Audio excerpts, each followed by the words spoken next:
Ya, bismillahirrahmanirrahim. Assalamualaikum warahmatullahi wabarakatuh. Untuk acara ini simulasi IHT akan tampil beberapa penyaji, diantaranya yang pertama sesuai dengan tadi ya, Pak Ajiz akan membahas atau akan menyajikan tentang ATP.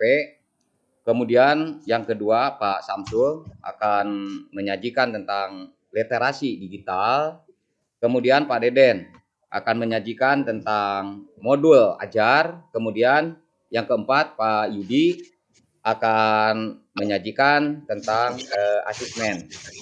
Untuk acara ini demi kelancaran, kemudian juga demi kenyamanan, marilah kita berdoa. Bukan berdoa ya, marilah kita sama-sama sebagai pembukaan untuk membacakan basmalah. Bismillahirrahmanirrahim. Bismillahirrahmanirrahim. Ya, untuk acara selanjutnya kita panggil ataupun kita akan mengundang Bapak Samsul yang akan membahas tentang Pak Ajiz ya, Pak Ajiz, maaf, Pak Ajiz akan menampilkan atau akan mempresentasikan tentang ATP. Untuk itu kita simak, kita perhatikan ke Pak Ajiz, dipersilahkan. Oke, makasih Pak Dede. Tapi sebentar Pak, Pak Sangkul nanti kan katanya mau direkam itu prosedurnya gimana dulu? Tolong di edit. Saya kurang mantap ini. Ya, diedit gitu ya, diedit lagi ya. Tolong dibantu maksudnya. Penyajiannya, simulasinya gimana ini? Apa langsung dibacakan materi aja atau gimana? Bisa kalau Bapak ada materi yang bisa ditampilkan bisa di kan diurang di luar berarti di Batu Gede dulu. Nah, terus yang kedua kalau untuk melibatkan teman-teman gimana? Maksudnya melibatkan apa ada simulasinya atau spontanitas saja gimana? Ya spontan saja mungkin Pak, nanti boleh mengajukan pertanyaan atau kami yang mengajukan pertanyaan, kemudian diskusi aja gitu Pak ya. Oke, oh gitu ya. Karena ya jujur aja sih materinya nggak begitu terkuasai banget gitu. Ya, sama Pak.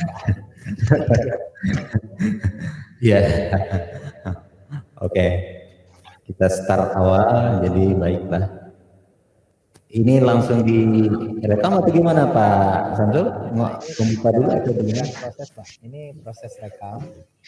Nanti kita coba edit paling di kalau sempat Pak ya. Oke. Buang bagian yang tidak perlunya gitu. Oke.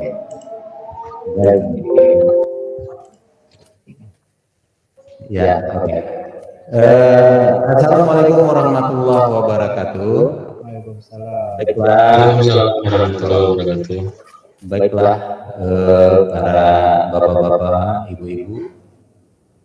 Pada hari ini kita akan mencoba melakukan kegiatan IHT yang mungkin tidak asing lagi dan mungkin bertujuan hanya untuk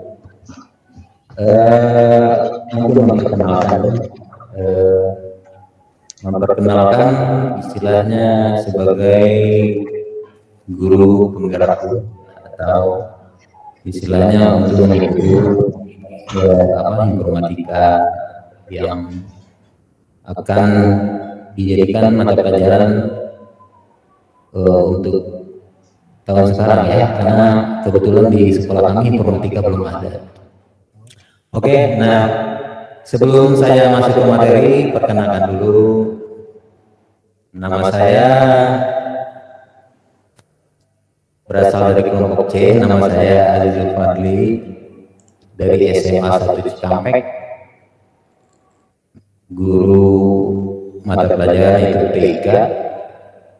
Walaupun selama ini kami TK itu diganti namanya menjadi BTK ya.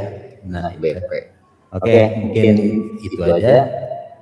Dan itu sifatnya bimbingan, jadi bukan pelajaran mata pelajaran. Nah, ini tantangan buat saya.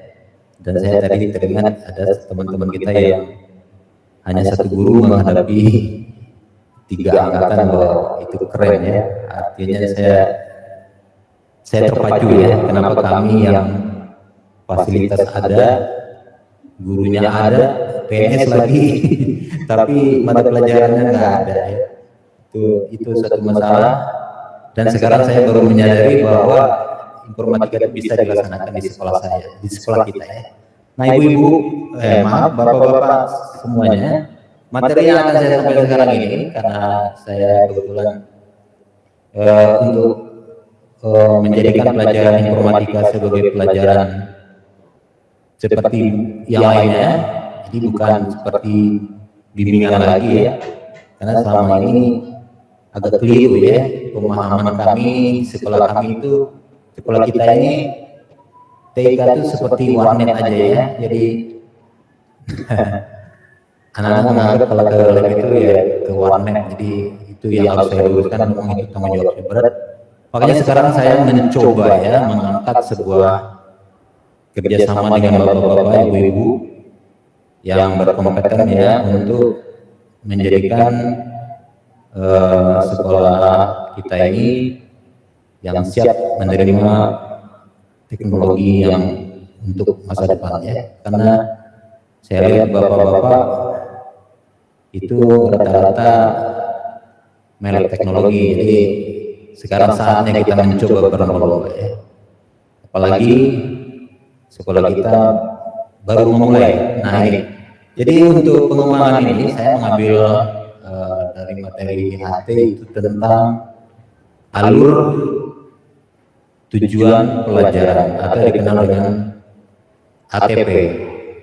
Mungkin bapak-bapak sudah tahu ATP itu diibaratkan seperti kita mendapatkan instruksi dari, contohnya analoginya seperti kita mendapatkan perintah dari bidan desa misalnya, katanya pas 1 tahun itu anak sudah bisa berjalan. Jadi kata bidan itu seperti kata pemerintah, jadi ada capaian yang harus dicapai, umur 1 tahun itu harus bisa berjalan. Nah kita sebagai guru seperti orang tua, bagaimana langkah kita untuk menuju ke sana? Pasti kita punya landasan berpikir, mungkin berdasarkan pengalaman, mungkin berdasarkan logika. Nah disitulah yang dikenal dengan alur nanti ya. Alur itu artinya cara berpikir sistematis untuk menuju satu tujuan. Jadi kalau kita udah tahu apa yang akan kita capai, kita juga harus tahu dan bisa mencari jalurnya. Ada yang jalur cepat mungkin, ada yang jalur lambat, ada jalur apa. Nah disinilah peran guru atau peran orang tua, kalau kita analogikan tadi, apa yang harus diperlakukan untuk mencapai tujuan tersebut. Nah di ATP ini kita singkat saja, karena ada beberapa yang mendasar di situ. Yang pertama capaian ya, capaian pembelajaran. Nah karena saya mengambil pelajaran itu di kelas E, itu pas E, yaitu mata pelajarannya informatika, sedangkan apa namanya, bisa kita lihat dari ini langsung aja.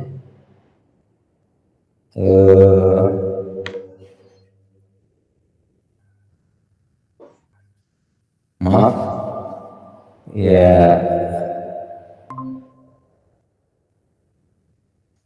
Nah di sini ada alur tujuan pembelajaran yang saya analogikan tadi. Inilah berpikir kita di sini sebagai guru, bagaimana mencapai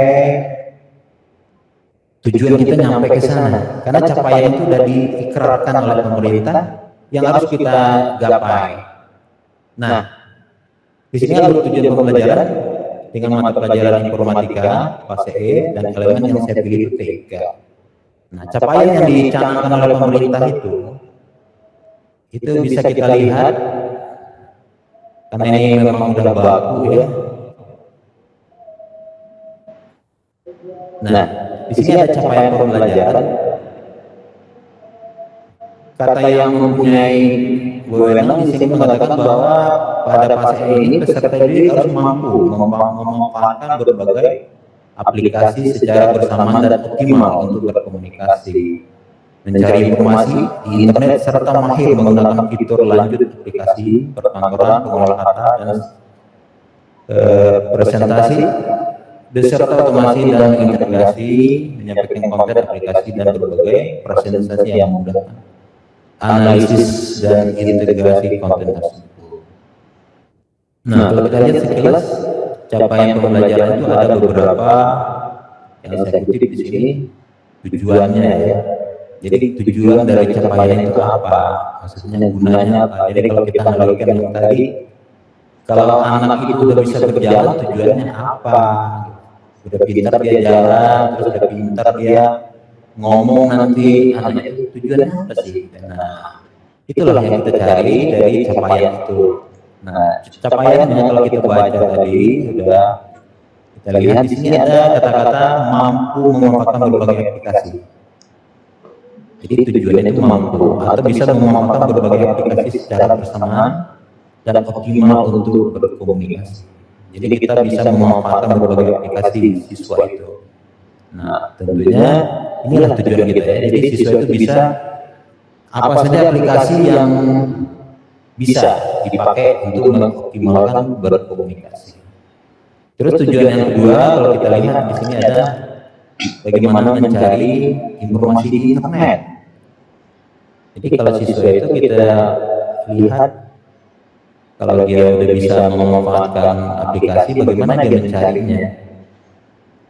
Nah, itu tujuan kita. Jadi kalau dia udah mengerti berbagai aplikasi-aplikasi untuk komunikasi, nah, kita cari, kita lihat bagaimana dia mencari informasi di internet dan bagaimana dia menemukan. Nah, itu tujuannya. Jadi bagaimana dia dan bagaimana dia memanfaatkan informasi tersebut. Terus yang ketiga, tujuan pembelajaran pada akhir fase itu menggunakan fitur lanjut versi perkantoran, pengolah kata, angka, presentasi, beserta otomasinya. Terus ada lagi mungkin yang kelima, yang keempat, tujuan pembelajaran pada akhir fase E mengintegrasikan dan menyajikan konten aplikasi dalam berbagai presentasi yang memudahkan analisis dan interpretasi konten tersebut. Jadi nomor 4 ini tujuannya mengintegrasikan atau mungkin menggabungkan kali ya. Jadi dari kasarnya dari office pengolah kata yang sifatnya offline bisa diintegrasikan dengan online. Nah, itu suatu tujuan yang diharapkan dari alur pembelajaran ini. Jadi siswa itu diharapkan nanti bisa menggabungkan atau mengintegrasikan atau bisa menyajikan berbagai konten offline dan online dalam kepentingan atau tujuan tertentu. Nah, itu yang diharapkan dari capaian pembelajaran tersebut. Nah, itu kira-kira waktunya berapa lagi. Terus, nah di sini ada beberapa langkah-langkah. Kalau kita lihat langkah-langkah untuk menuju ke arah capaian pembelajaran itu, ini yang pertama ada capaian pembelajaran. Nah di sini saya menuliskan yang sesuai dengan yang berkepentingan teratas, ini pemerintah. Nah di sini ada beberapa indikator yang kita lihat dari capaian ini. Yang pertama, ini menurut saya ya, indikatornya itu bagaimana siswa mampu menggunakan berbagai macam aplikasi secara bersamaan untuk komunikasi. Jadi bagaimana dia menggunakannya itu bisa apa enggak secara bersamaan. Misalnya WA mungkin bisa digandakan dengan chatting, digandakan dengan Facebook mungkin atau bagaimana. Nah itu kita lihat bagaimana dia menggunakan berbagai macam aplikasi yang bertuabaran di dunia IT itu bisa dia manfaatkan untuk komunikasi. Nah ini banyak ya, contohnya WA dan seterusnya. Nah ini indikator ya. Nah indikatornya di sini menggunakan berbagai macam aplikasi secara bersamaan untuk komunikasi. Karena di capaian itu siswa harus mampu memanfaatkannya. Nah kita lihat dia bisa nggak menggunakannya. Kalau nggak bisa ya berarti dia nggak ada manfaatnya. Ya masa dia pemerintah mau mengatakan manfaatnya ada tapi menggunakan nggak bisa ya. Berarti kalau nggak bisa menggunakan berarti nggak ada manfaatnya gitu. Terus indikator yang saya lihat ini menurut saya ya, yang satu dua itu menjelaskan informasi yang didapatkan di internet. Jadi dia kalau lagi searching mungkin di internet dia bisa menjelaskan informasi didapat dari mana. Nah itu merupakan indikator, bisa dia oh ini informasi saya dapat dari sini, dan berarti dia udah menggali secara mahir tentang searching yang ada di internet ya, udah bisa dia diharapkan dengan tujuan informasi yang kita inginkan. Nah ini menurut pemikiran alur tujuan pembelajaran. Terus yang ketiga juga menggambarkan bagaimana dia menjelaskan office yang ada sifatnya offline, yang mungkin kita lihat ada office offline itu yang diinstal mungkin. Dia bisa menjelaskan apa kelebihannya, kekurangannya, dan juga bisa dia menjelaskan office yang online seperti Google Doc, Google apa namanya, Sheet mungkin, atau Google Slide, itu kan online. Nah itu dia bisa menjelaskan. Nah itu di situ akan terlihat terindikator bahwa dia ingin mencapai pembelajaran yang diharapkan. Kira-kira itu ya untuk indikator ya. Nah terus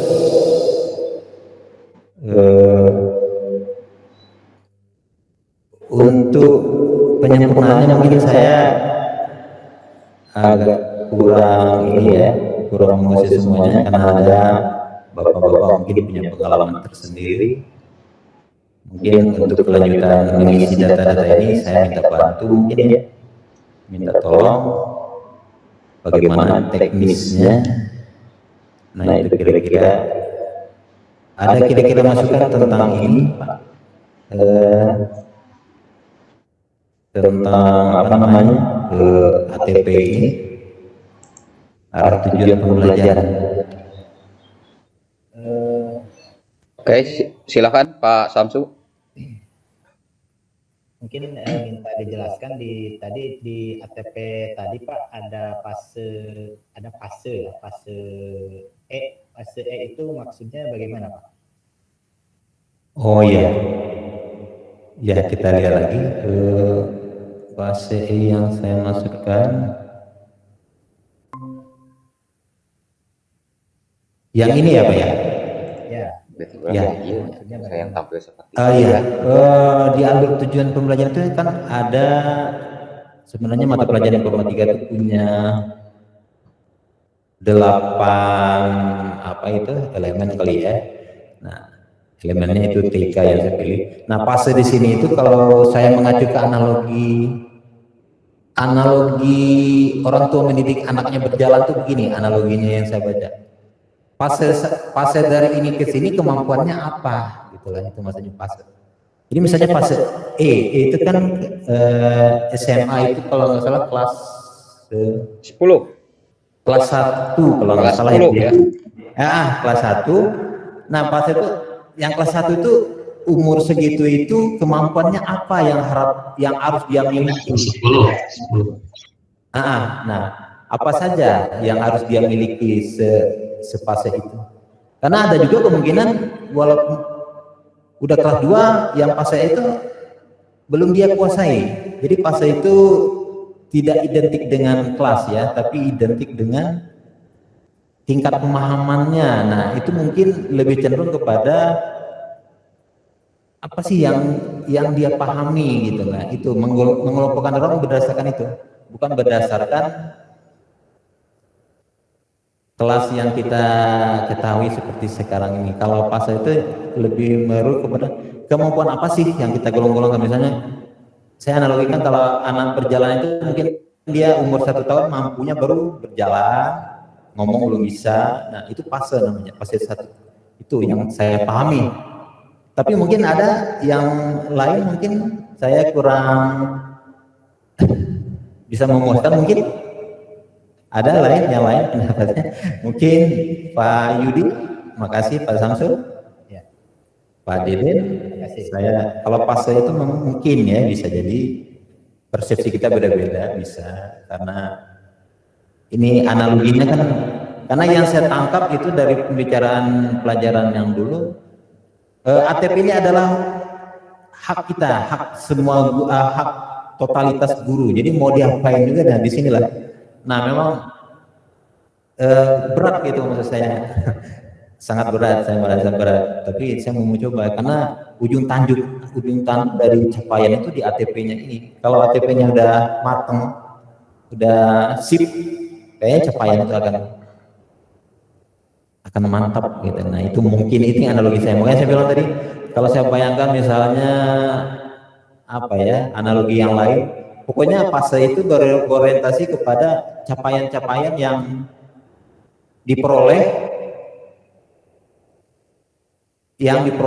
oleh peserta didik.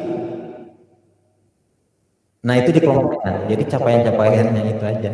Jadi kalau ini sama ini sama ini, misalnya kalau dia sangat baru bisa berjalan ya ini fasenya baru 1 tahun. Kalau bisa ngomong itu fasenya anak kalau ngomong itu biasanya 2 tahun, 3 tahun dia bisa lari. Mungkin fasenya mungkin itu asumsi saya mungkin. Pak Santo kalau salah mohon maaf. Ya, Mungkin ada yang lain mungkin kalau memang gimana Pak Santo? Bisa nggak kira-kira gitu?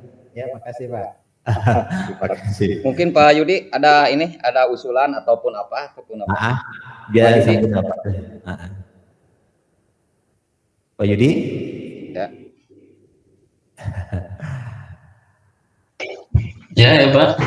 Ya mungkin mau ada yang disampaikan ke Pak Aziz. Iya. Ya, putus-putus ke saya. Putus. Ya. Sinyalnya agak kurang bagus. Oh iya. Ya, itu harus dimaklumi, nggak apa-apa. Iya. Mungkin kalau dulu itu ya Pak Aziz, ATP itu semacam silabus mungkin ya. Ya mungkin kalau penyampaiannya saya juga masih sama-sama belajar ya. Ya. Iya, kayaknya iya Pak Deden. Kalau menurut saya seperti silabus itu. Jadi memang totalitasnya guru itu yang mengatur jalurnya karena apa strategi yang akan dihadapi untuk mencapai tujuan itu. Silahkan berkarya di situ. Tapi tambahan sekarang yang saya lihat bedanya lebih merdeka aja, lebih apa? Kalau dulu itu kan silabus biasanya apa yang ditentukan ya. Kalau dari kita yang mengembangkan indikator ataupun yang buat ya biasanya begitu. Tapi kalau kita sekarang merdeka dipersilahkan kita untuk menambah ya. Iya, itu yang saya lihat konsep ATP itu. Tapi ada di suatu sisi memang agak berat, tapi di suatu sisi bagi guru yang suka kreatif sendiri itu lebih enak gitu, lebih nyaman dia. Karena jujur aja memang saya basicnya bukan IT murni ya, saya dari kependidikan dan juga jurusan teknik elektro, jadi enggak. Nah, makanya saya juga ini suatu tantangan buat saya ya, karena walaupun nggak nyambung, basicnya nggak nyambung. Nah ini, terus kita lanjut mungkin untuk menyempurnakan di sini saya tampilkan lagi ATP-nya. Nah di sini ada. Sama-sama Pak, saya juga bukan dari. Ya. Karena saya belajar dari IT itu adalah kejujuran dan sportivitas sih menurut saya. Karena apa? Kalau kita nggak jujur, nggak sportif, pura-pura tahu itu fatal menurut saya. Artinya Karena IT ini luas gitu. Jadi jangan sampai merasa udah puas gitu. Saya rasa IT ini nggak bisa kayak gitu. Masalahnya luas banget. Saya jujur aja. Saya mengajar TK tuh dari 2004. Tapi dulu kan Excel, PowerPoint dan seterusnya. Jadi saya rasa sekarang udah ketinggalan malah gitu kan. Wah, parah gitu kan. Nah, itu menurut saya emang tantangannya berat kalau itu. Ya saking beratnya sampai di sekolah saya pelajaran informatika belum siap. Itu saking beratnya. Nah, itu mungkin informasi tambahan. Nah, ini kalau kita lihat presentasi berikutnya yang disempurnakan ada mata pelajaran materinya. Nah, materinya di sini saya kelompokkan aja. yaitu berbagai macam aplikasi komunikasi, ya macam-macam komunikasi dan informasi, mencari informasi dan office-nya. Office ini mungkin saya gimana ya bagusnya? Apa ditulis pengolah kata atau pengolah ini? Nah, pokoknya pelajarannya itu menyangkut di situ saya lihat menggunakan aplikasi, bagaimana untuk komunikasi dan menggunakan informasi, bagaimana cara mencari informasi dan menggunakan office, apa saja itu office-nya, ada yang offline mungkin, ada yang online dan seterusnya. Mungkin itu kalau untuk materi pelajaran yang saya lihat. Terus juga kalau ada aktivitas pembelajaran ya biasa ceramah, diskusi dan demonstrasi dan praktik. Nah, saya pengalaman kalau di IT itu kalau banyak ceramah percuma. Karena IT itu dicoba. Benar itu pengalaman saya karena banyak ngomong itu nggak ada efeknya ke siswa ya, nggak ada. Selain dia mencoba, nah kalau lebih langsung ke praktik itu lebih tinggi itunya, penyerapannya lebih ini, lebih apa? Karena saya pernah bercerita tentang Microsoft Word di kelas, itu anak-anak bingung semua. Jadi di aktivitas pembelajaran ini ceramah memang ada, tapi sambil praktik. Nah, ini yang terakhir. Nah, yang saya tanya mungkin apa perlu demonstrasi diskusi ini ditiadakan atau langsung praktek? Kira-kira gimana? Ada pendapat lain, Bapak-bapak? Kan di situ. Eh, saya kira untuk pembahasan kali ini hanya menampilkan garis besar ya. Ya. Tadi kan pada waktunya kita maksimum 10 menit.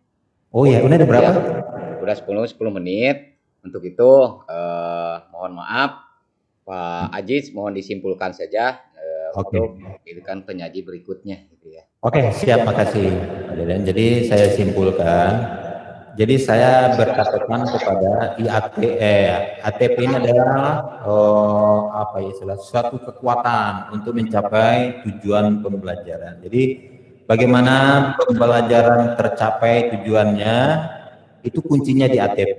Ya. Kalau ATP-nya bagus, mantap, matang, sempurna, insya Allah capaian pembelajarannya bisa diusahakan secara maksimal. Mungkin itu saja.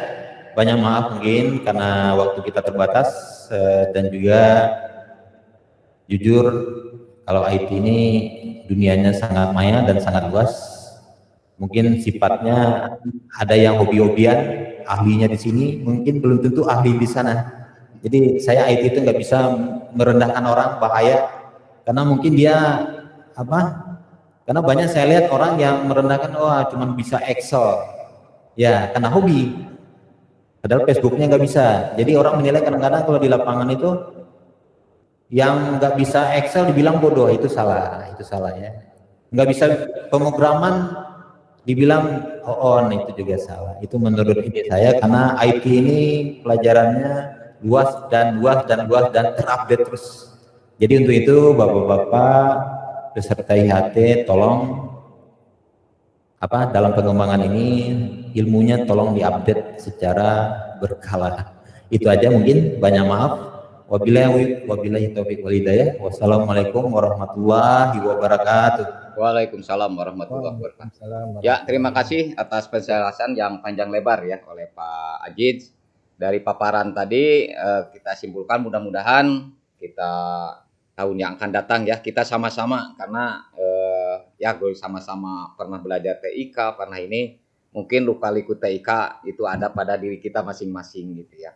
Oke, kita beranjak ke penyaji berikutnya, penyaji yang kedua yaitu Pak Samsul yang akan memaparkan tentang literasi digital. Ini mohon ya paling lama ini dikasih waktu ya, ini 10 menit supaya nanti ada saran ataupun masukan ataupun apa. Ya untuk itu saya persilakan kepada Pak Samsul. Mau enggak? Baik. Assalamualaikum warahmatullahi wabarakatuh. Waalaikumsalam warahmatullahi wabarakatuh. Assalamualaikum warahmatullahi wabarakatuh. Alamin wa bihi nasta'inu ala umurid dunya waddin wa ala alihi wa sahbihi ajmain. Amma ba'du.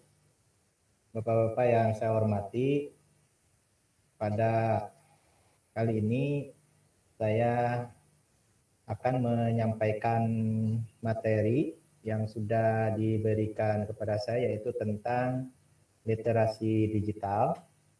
Jadi sebelum masuk ke materi, perkenalkan dulu. Nama saya Samsul Arifin, asal dari SMA Negeri 1 Cianjur, dari kelompok C. Tolong dikasih tahu kalau saya lewat waktunya, Bapak-bapak, takut kelebihan. Baik, saya akan men-share screen saya.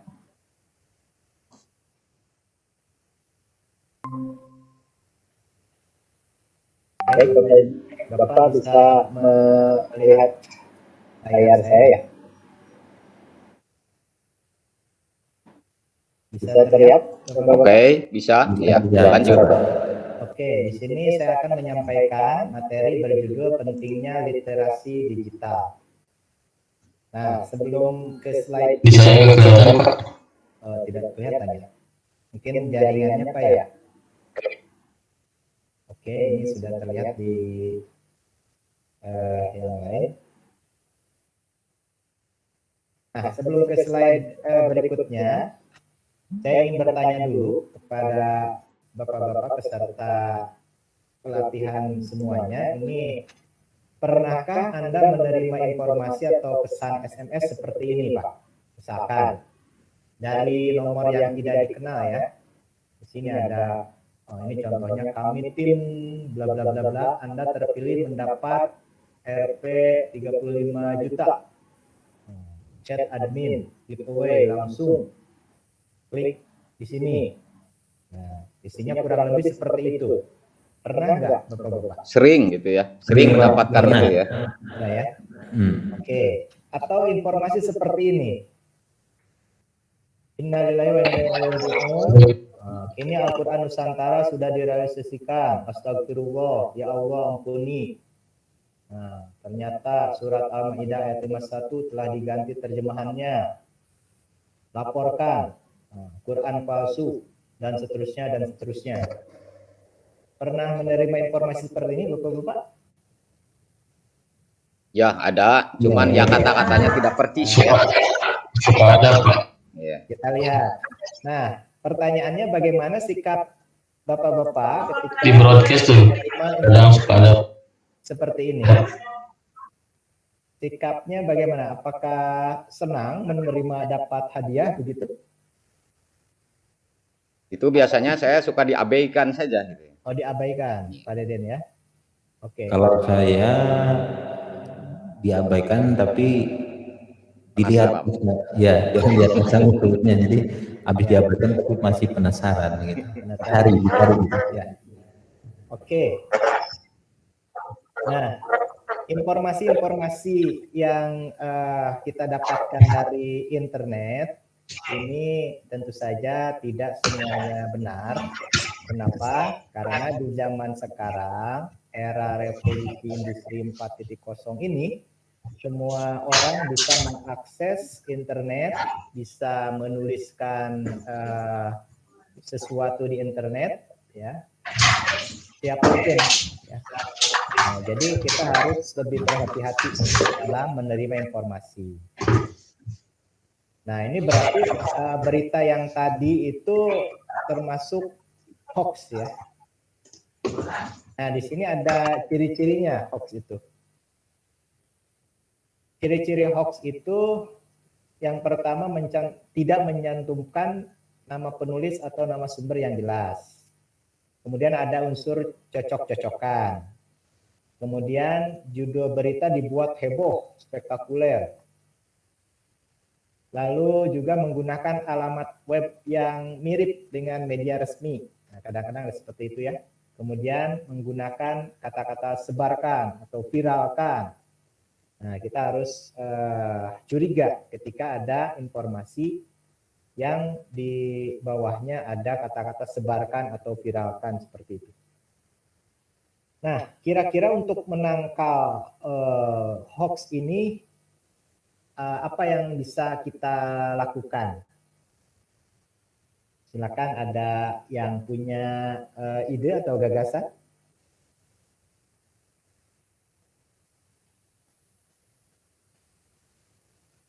Agar kita terhindar dari berita hoax.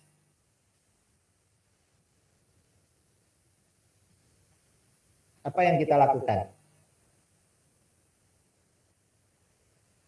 Ada? Kalau saya Pak, Ya, silakan Pak Aziz. kalau ada berita-berita yang begini untuk menghindari ada berita hoax yang masuk ke kita, Ya. kita mengupdate informasi terlebih dahulu. Artinya kita jangan ketinggalan informasi, terus kita cocokkan. Nah, informasi yang kita update itu lihat sumbernya Ya. yang terpercaya. Jadi kita bandingkan. Nah, jadi kalau saya selalu mengacu kepada berusaha sedini mungkin lebih update duluan gitu. Jadi hanya itu menghindarinya. Jadi jangan sampai saya terkebelakang baru tahu. Artinya itu yang udah sebar udah diviralkan baru saya tahu. Itu saya enggak. Jadi saya berusaha minimal sejajar lah dengan orang yang pembuat hoax itu. Oh iya, Sejajar. artinya Dia Bapak mencari referensi lain gitu ya untuk mengecek kebenaran dari berita yang Bapak terima gitu Pak ya? iya, iya. Oke, terima kasih Pak Aziz. Ya, jadi saya tambahkan tadi tips menghindari hoax di sini tadi ya, membaca berita hanya dari sumber yang dapat dipercaya. Kemudian, nah ini ya penting dibaca dan dipahami sebelum di-share. Kadang-kadang ada nih ya, terutama generasi tua ini ya, generasi sebelum kita itu ada yang ketika mendapatkan berita dipercaya langsung di-share, bahkan belum dibaca langsung di-share, kadang-kadang seperti itu. Kemudian lihat penulisnya, referensinya mana tadi ya. Kemudian cek faktanya dari sumber lain tadi seperti Pak Aziz bilang. Kemudian nah ini tidak menelan mentah-mentah informasi yang ditemukan di internet. Kemudian jangan percaya mitos, kemudian jangan mudah terprovokasi ya. Cek and recheck. Jadi selalu ingat bahwa tidak semua ada yang di internet itu adalah benar ya. Nah, tadi dijelaskan bahwa kita bisa mengecek kebenaran sebuah berita ya pada situs-situs yang terpercaya. Misalkan di sini saya sebutkan ada situs untuk mengecek suatu berita apakah hoax atau bukan. Contohnya sunbackhoax.id, kemudian cekfakta.com. Ya. Oke. Nah, kenapa literasi digital itu penting? Nah, salah satu diantaranya adalah negara kita, Indonesia, merupakan salah satu negara dengan jumlah pengguna internet terbesar di dunia. Nah, ada sebanyak 132 juta pengguna internet di Indonesia menurut sumber wersocial.sg ya pada tahun 2017. Dan ini jumlahnya terus berkembang. Nah, ternyata peningkatan penggunaan teknologi digital itu tidak sebanding dengan pemahaman literasi digital. Akibatnya apa? Ya, akibatnya tentu saja adanya tadi ya, literasi digital itu kalau kita tidak menguasainya, ini akan terjadi hal-hal seperti tadi ya. Oke. Sebelumnya kita lihat dulu di sini apa itu literasi digital ya. Secara umum yang dimaksud dengan literasi digital adalah kemampuan menggunakan teknologi informasi dan komunikasi atau TIK untuk menemukan, mengevaluasi, memanfaatkan, membuat, mengkomunikasikan konten atau informasi dengan kecakapan kognitif maupun teknikal. Nah, literasi digital sama pentingnya dengan kemampuan membaca, menulis, dan berhitung. Nah, jadi setiap orang harus cakap, ya. Kemudian hendaknya dapat bertanggung jawab terhadap bagaimana menggunakan teknologi untuk berinteraksi dengan lingkungan sekitarnya. Oke. Nah, aspek berpikir kritis dalam literasi digital ini sangat penting karena mampu memproses dan memahami berbagai informasi konten digital dengan berpikir kritis. mampu menilai dan mencari tahu kebenaran dari sebuah konten, ya, dan mampu menyampaikan informasi tersebut pada orang lain secara efektif. Oke. Nah, tadi ya, kenapa ini penting? Kemampuan literasi digital yang baik akan membantu masyarakat dalam mengakses, memilah, memilih informasi yang jelas kebenarannya sehingga tidak mudah terprovokasi berita hoax, tidak menjadi korban penipuan berbasis digital. Oke. Ya, selanjutnya, nah ini sebagai pendidik ya, apa manfaatnya dari meningkatnya literasi digital di masyarakat. Jadi kesimpulannya meningkatnya literasi digital yang sehat dan produktif di dunia pendidikan pada akhirnya nanti akan meningkatkan kualitas pendidikan yang lebih baik lagi. Demikian paparan yang saya sampaikan. Barangkali dari Bapak-Bapak ada yang mau disampaikan atau ada yang menambahkan atau ada pertanyaan, silakan kita diskusikan bersama. Oke, terima kasih Pak Samsul.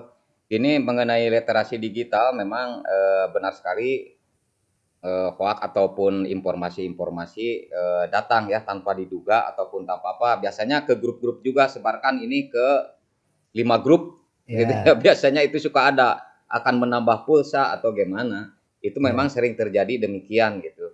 Sampai-sampai ya banyak yang tertipu itu ya dia itu percaya akan menerima sekian ratus juta atau gimana kasarnya. Kalau di kampung saya itu pernah ada sampai menjual gelang untuk membayar ya itu ya, itu padahal sudah dikasih tahu Bu, ini harus konfirmasi misalnya. Biasanya kalau yang resmi itu tidak demikian ya, begitulah. Mungkin ini Pak Samsu boleh dikatakan tanggung jawab, bukan tanggung jawab mungkin bagi kita sendiri ya, untuk generasi-generasi kita sebagai apa pendidik ya. Gitu ya. Kita sama-sama nanti, Pak. ya ke siswa itu harap berhati-hati ataupun bagaimana gitu ya. Karena kata Pak Edi itu kita harus 5 langkah ke depan atau kita harus lebih tahu, berarti pengalaman kita itu harus lebih ini mungkin ya. Ya gitu. Mungkin Pak Yudi akan ada tambahan Pak Yudi. Pak Yudi mau ada apa namanya yang ingin disampaikan? Pak Aziz? Sinyal Pak. Ya mungkin ditutup saja Pak ya dulu ya. Oh iya. Oke. Ya, terima kasih paparannya kepada Pak Samsul. Ya mudah-mudahan apa yang disampaikannya kita apa bermanfaat bagi kita semua. Ya untuk selanjutnya saya sendiri ya akan membahas tentang model ajar, gitu ya. Ya saya akan mulai. Bismillahirrahmanirrahim. Assalamualaikum warahmatullahi wabarakatuh. Ya. Waalaikumsalam. Ya izinkan saya mau mempresentasikan ataupun mau memaparkan tentang modul ajar ya. Modul ajar di sini tidak lepas ya dari apa yang diuraikan oleh Pak Aziz.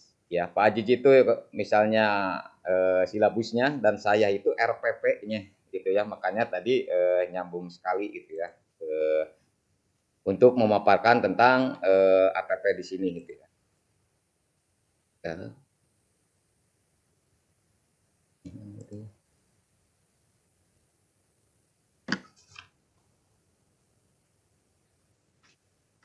Ini kelihatan ya?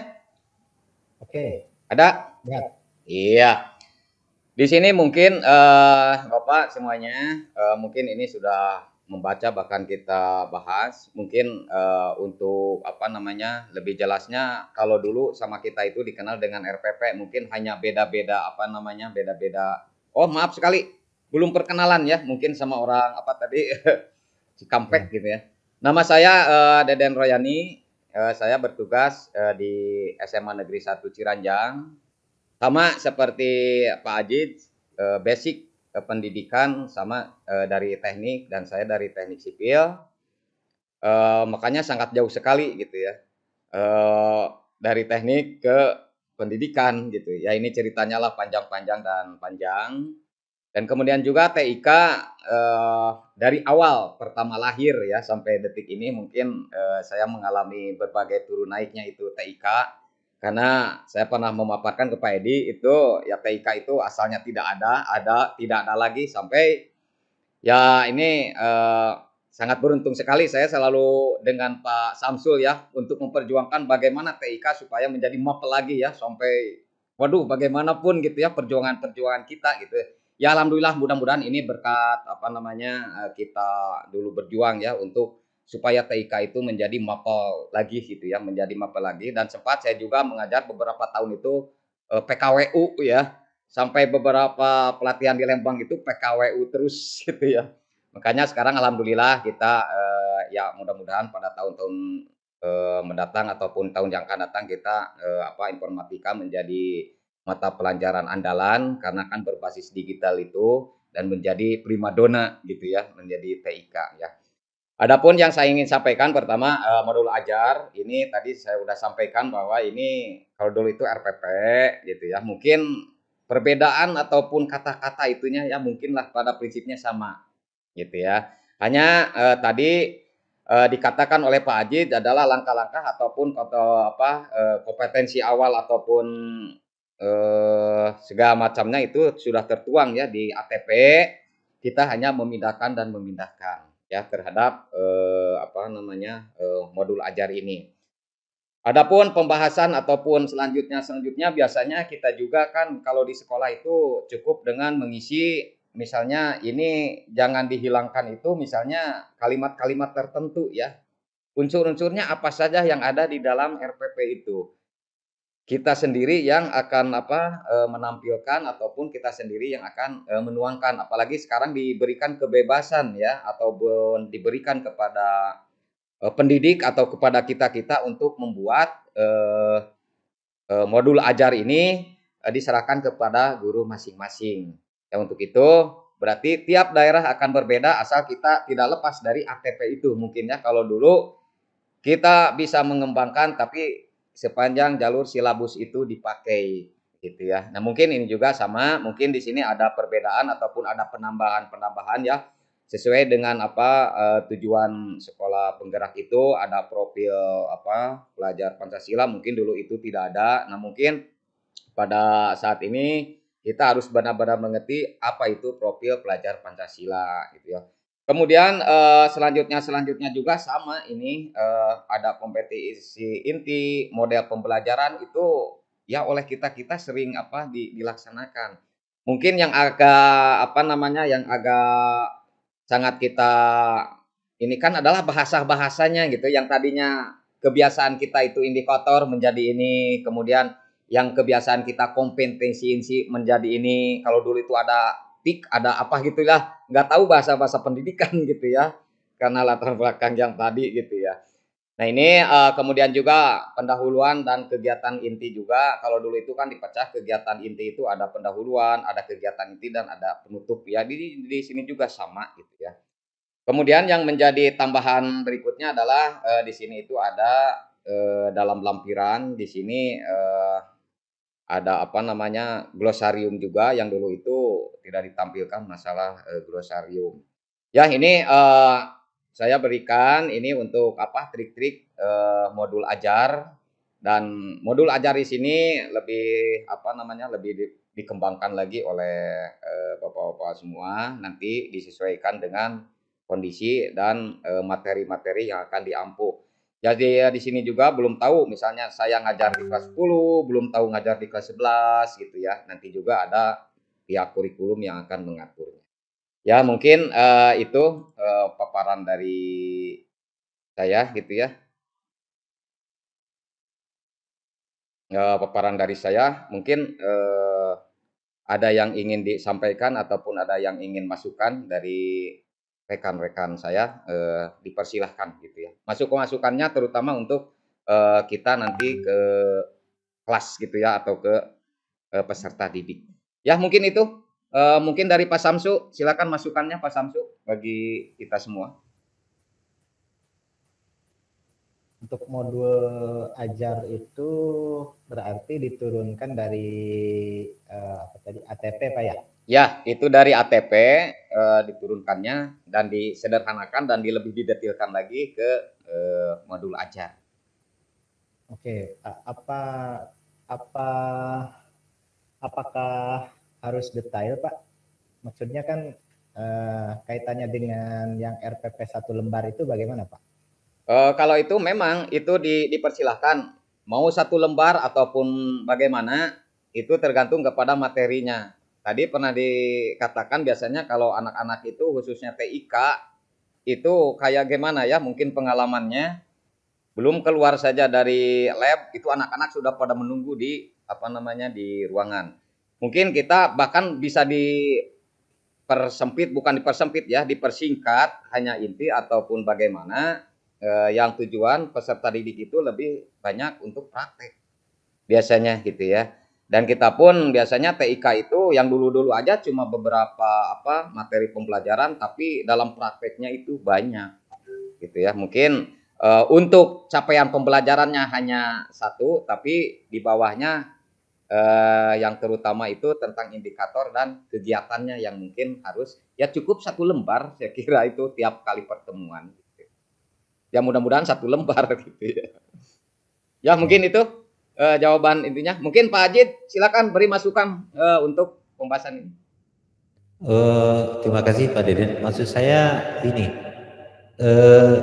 pelajaran TIK ini pengalaman saya itu lebih ada hasilnya itu praktek saya lihat ya. Jadi kalau gunanya modul itu kan bentuk teks atau apa gitu, itu kan nanti ada arahnya ke ceramah. Menurut saya modul TIK itu mungkin emang udah apa nancap di kepala gitu, nggak seperti pelajaran yang lain. Karena apa?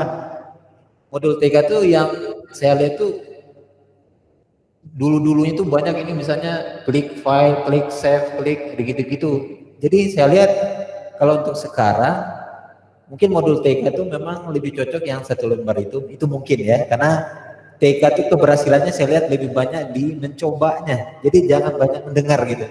Kalau banyak mendengarnya anak-anak tuh besok lupa lagi deh. Karena pelajarannya bukan seperti pelajaran sejarah ini yang saya tangkap. Kalau TK itu memang unik pelajarannya. Jadi nggak hanya sekedar apa dengerin gini apa mengerjakan soal, tapi kalau nggak dicoba ke alatnya, ke IT-nya, ke komputernya, itu tingkat apa pencapaiannya itu kurang. Walaupun modulnya bagus kita buat ya. itu mungkin ini mungkin ya. Ini mungkin makasih Pak. Mungkin itu aja.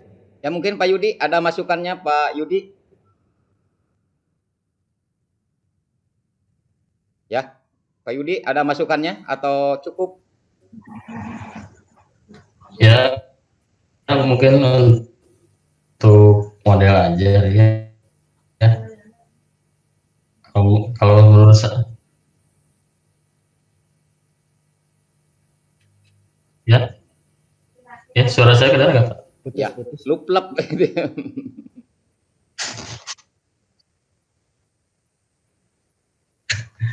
Ya. Ya, Ya mungkin untuk ini Pak, mungkin bukan tambahan ya, sebagai ya sama-sama belajar aja ya Pak. Mungkin untuk model ajar sih, saya kan kemarin yang ya semacam RPP-nya kan beda lagi gitu. Itu untuk saya ya yang basicnya bukan dari pendidikan itu ya, ya cukup saja ya sekian ya. agak lumayan rumit gitu. Ya, ya cukup saja sekian pemaparan dari saya. Mudah-mudahan Ya, membuat Bapak itu bingung gitu. Ya, mudah-mudahan kita nanti bertemu lagi. Ya, terima kasih.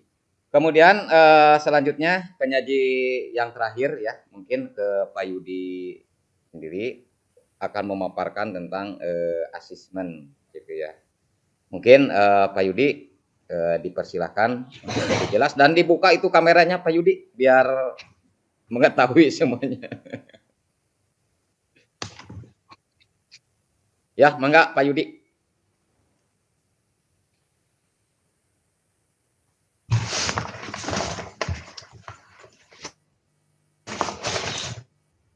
Ya, suaranya bagus ya Pak? Ya, silakan sok.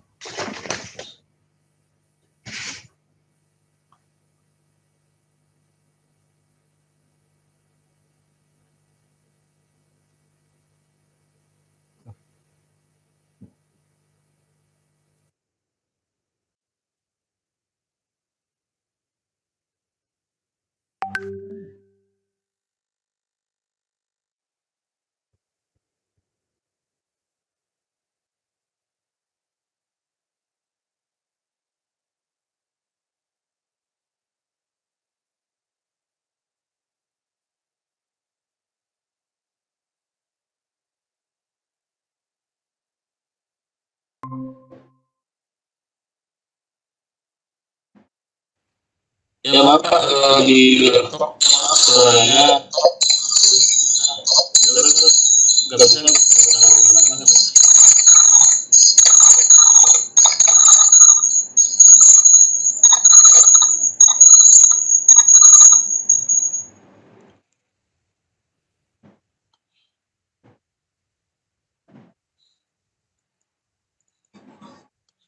Ya, assalamualaikum warahmatullahi wabarakatuh. Iya, waalaikumsalam. Waalaikumsalam warahmatullahi wabarakatuh. Waalaikumsalam.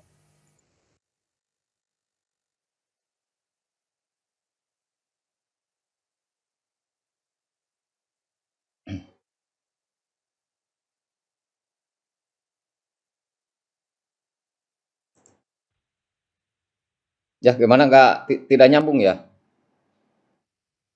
Halo?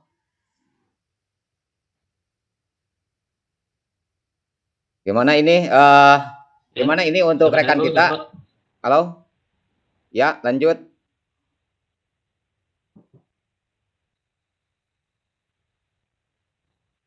Ya ini mungkin gangguan yang tidak bisa dikendalikan mungkin ya dari pembahasan siapa ya.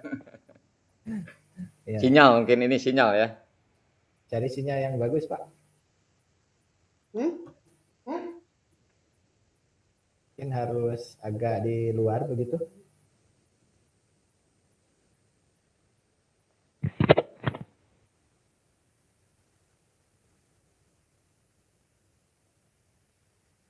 Ya, cuma mungkin materinya saya di laptop, Pak.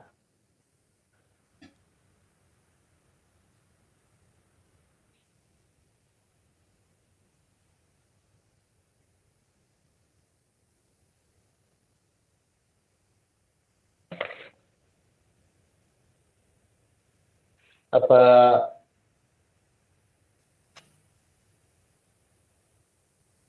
gimana baiknya? Kalau menurut saya bening begini, ini kan kelompok ya, tergantung kepada kita kelompok, karena kelompok itu kan tim. Kita sudah mendatangkan Pak Yudi, dia bersedia hadir dan dia siap, namun tadi itu ya gangguan yang tidak bisa yang tidak bisa dikendalikan. Bagaimana kalau misalnya kita Pak Yudi cukup dengan memberikan informasi ataupun apa-apa ya dianggapnya ya tampil atau bagaimana, namun gangguannya itu gitu ya, kita misalnya bisa menjelaskan, kita juga bisa bisa memberikan masukan bahwa Pak Yudi itu bersedia atau namun gangguan sinyalnya itu sehingga tidak bisa tampil secara maksimal. Nah gitu aja mungkin. Bagaimana kalau menurut Pak Ajit, apakah misalnya cukup saja Pak Yudi ya dianggapnya sama dengan kita gitu ya, cuman gangguan yang tadi gitu. Apakah perlu misalnya untuk diteruskan meskipun gimana gitu. Nah ini bagaimana gitu ya, biar kita sendiri, kita kelompok kan bisa menyimpulkan, kita bisa menginihkan gitu. Silakan mungkin Pak Ajit bagaimana? Kalau menurut saya ini mungkin atau mungkin kemungkinannya nggak tahu ya. Pak Yudi itu offline aja, direkam pakai video handphone. terus nanti diputar di apa? Di akhir mungkin Dikirim ke kami, ke kelompok kita tadi. Nah, nanti kita buat akun baru untuk memutarkan Pak Yudi tersebut supaya suaranya nggak terputus-putus. Iya, itu. Mungkin Pak Samsu ada masukan Pak Samsu? Mungkin. Kayaknya sudah mulai stabil Pak. Coba Pak Yudi. Bisa. Iya Pak. Ya. Ya coba cek 1 2 3 gimana Pak? Suara. Ya bagus itu. Sudah bagus. Sudah lumayan Pak. Ya. Nah, tapi nggak stabil Pak ya? Ya, di laptop malah parah, lebih parah tuh. Jaringan di laptop, aduh. Oh, di laptop. Kita mungkin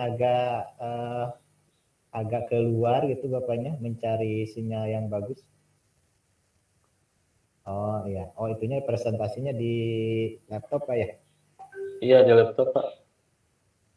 Ya gitu aja Pak, di sini. Nah, kelihatan. Ya gini Pak. Nah, bisa. Silakan Pak. Ya, dilanjut. Jadi gini aja Pak. Oke, kalau begitu. Ya, bismillahirrahmanirrahim. Assalamualaikum warahmatullahi wabarakatuh. Waalaikumsalam warahmatullahi wabarakatuh. Ya, pertama-tama mari kita panjatkan puji syukur kepada Allah. Maknanya pada hari ini kita bisa berkumpul untuk kegiatan IHT. Nah, untuk sebelumnya mohon izinkan perkenalkan dulu, nama saya Yudi Hardianto Triyono. Saya dari SMA Plus Baru Ulum, ujung selatan dari Kabupaten Cianjur ya, itu perbatasan Garut. Jadi sinyal pun di sini paling cepat malam itu 1 MB, jadi agak terhambat lah kalau ada pekerjaan. Jadi mohon maklum untuk acara hari ini. Ya seadanya begini aja itu untuk teman-teman, mohon maaf sekali. Nah, untuk sesi ini mungkin saya akan menampilkan atau mempresentasikan tentang asesmen. Nah, untuk sebelumnya juga saya untuk garis bawahi juga, saya basicnya bukan dari guru ya, tapi saya basicnya lebih ke website ya, pembuatan website dan lain-lain. Jadi di sekolah pun saya merangkap menjadi operator sekolah, dan juga kan karena TIK itu sangat penting sekali, apalagi kalau tertinggal itu sangat disayangkan ya. Makanya sekolah itu walaupunnya harusnya itu di sekolah besar kan ada mata pelajaran informatika, mungkin untuk di sekolah saya itu kan dimolokkan saja, jadi teknologi informasi dan komunikasi ya TIK.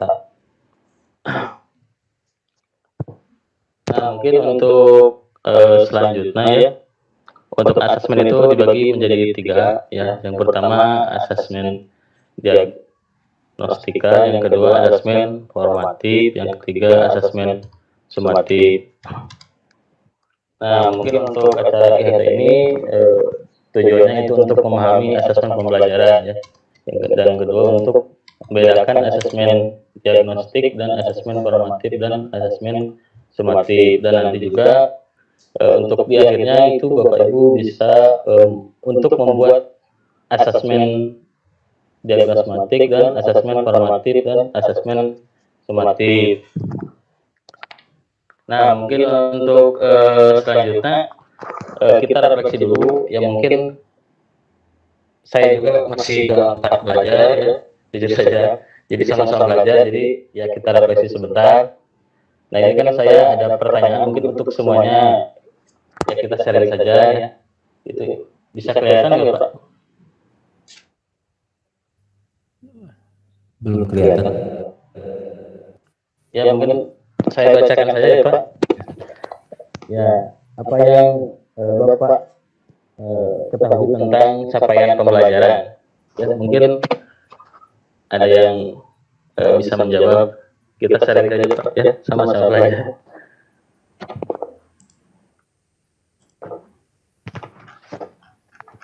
Capaian pembelajaran. Ya. Target yang akan dicapai oleh peserta didik. Ya, mungkin yang lain Pak. Bisa dari Pak Deden, Pak Ijul.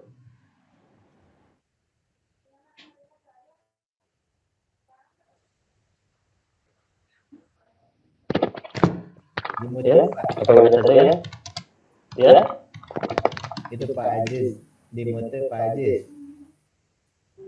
Pak Aziz kayaknya berbicara, cuma itu di mute. Nah, Maaf. Oh iya, menurut saya Melalui capaian pelajar itu adalah kemampuan yang diperoleh baik berupa pengetahuan, sikap, keterampilan, kompetensi, atau akumulasi pengalaman. ya dari Pak Deden mungkin.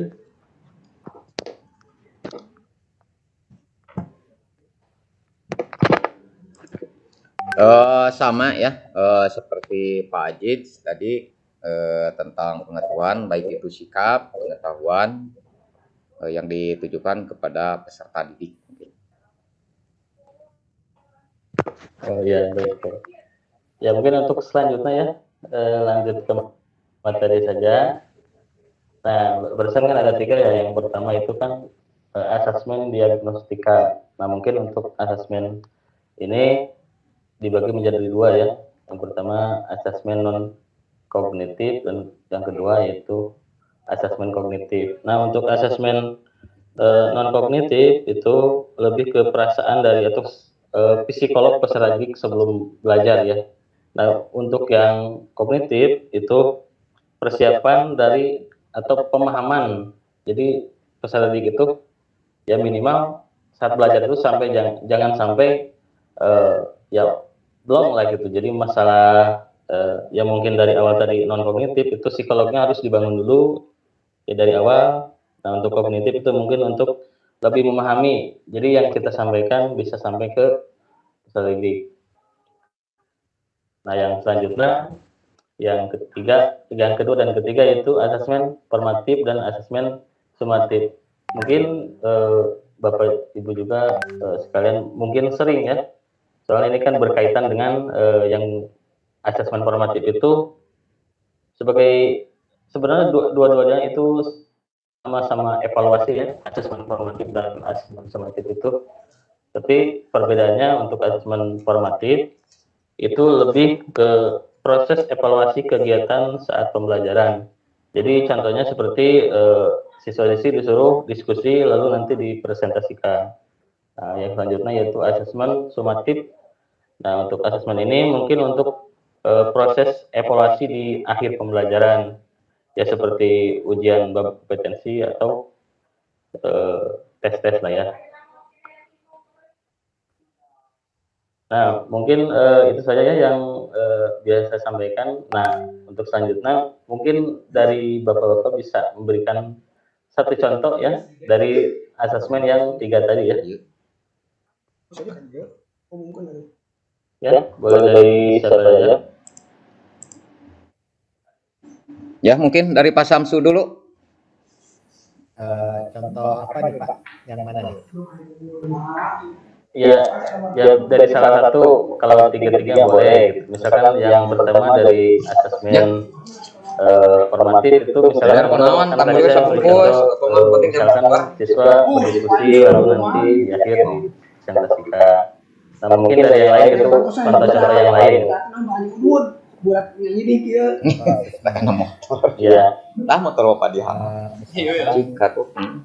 Si Nobel pikir teh kakak oke. Anak lah paling itu anak dia buahan. Menanyakan kesiapan pembelajaran sebelum masuk saya di lab atau praktik misalkan ditanyakan dulu apakah ada yang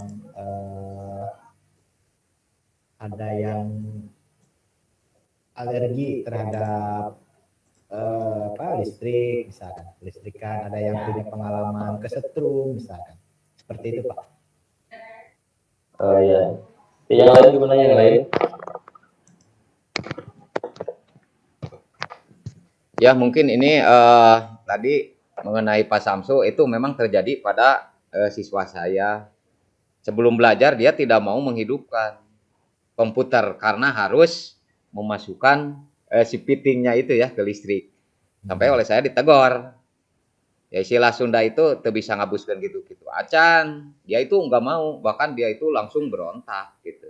Tidak tahu dia takut setrum karena trauma gitu ya. Itu memang memang ada sedemikian.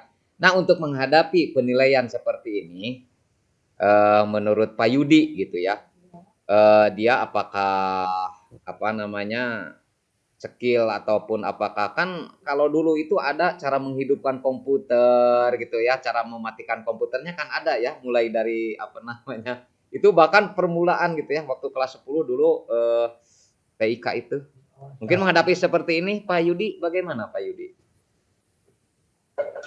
Ya mungkin seperti yang tadi saya katakan ya, mungkin ini kategorinya masuk ke non yang ini nih, saya tampilkan lagi. Nah, yang ini nih.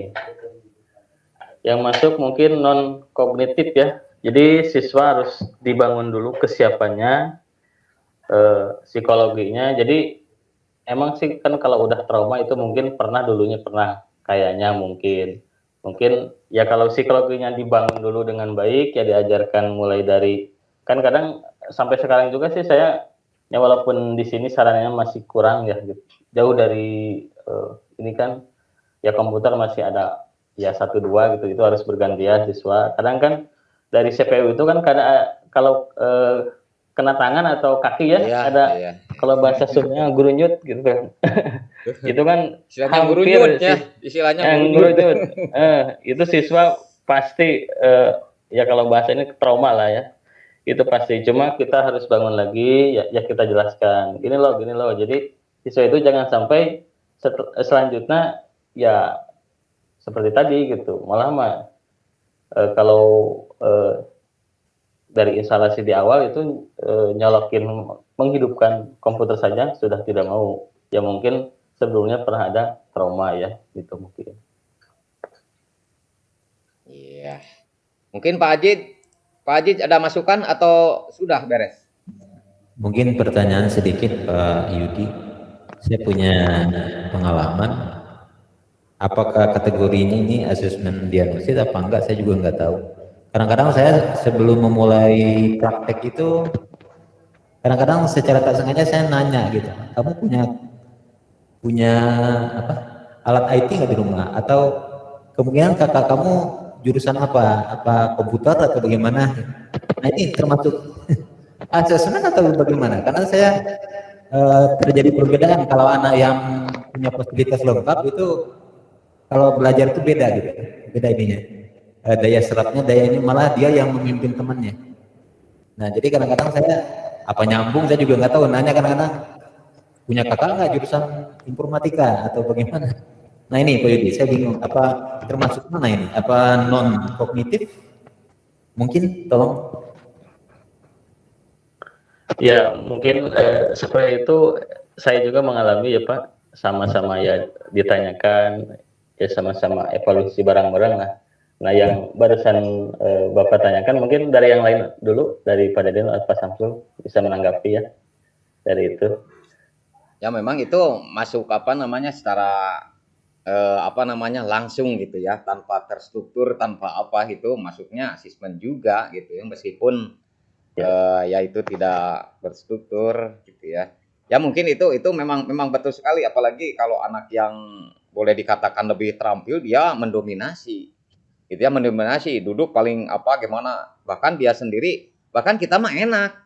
Sebetulnya ya pengalaman kalau ada yang lebih pandai, anak tersebut yang memimpin ataupun apa namanya berkeliling gitu ya, berkeliling untuk mengingatkan temannya. Bahkan ya kita lah bersyukur gitu ya, jadi tidak ini. Ya mungkin itu pada intinya mungkin itu asesmen juga gitu. Tapi ya tadi tidak tahu itu asesmen apa ataupun apa. Mungkin Pak Samsul lebih tahu itu bagaimana. Memang ya, Pak Samsul ya. Ya mungkin Pak Samsul ya. Setuju sama Pak Deden.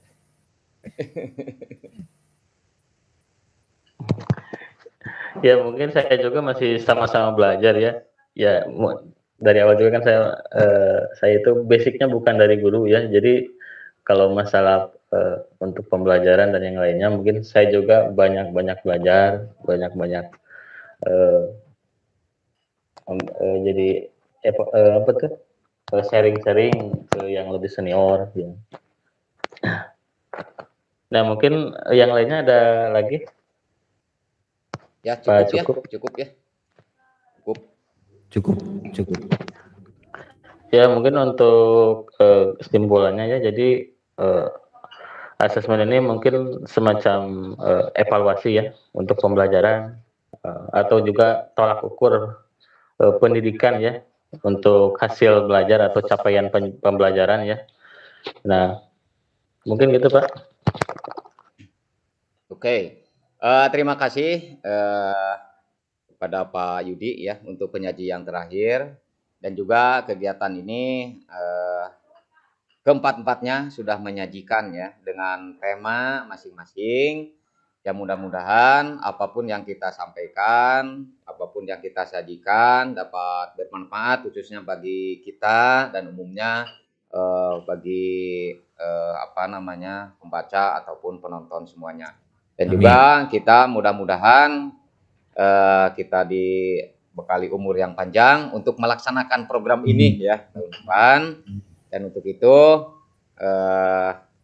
alhamdulillah acara simulasi ini selesai dan kita sama-sama untuk membacakan hamdalah ya. Alhamdulillah.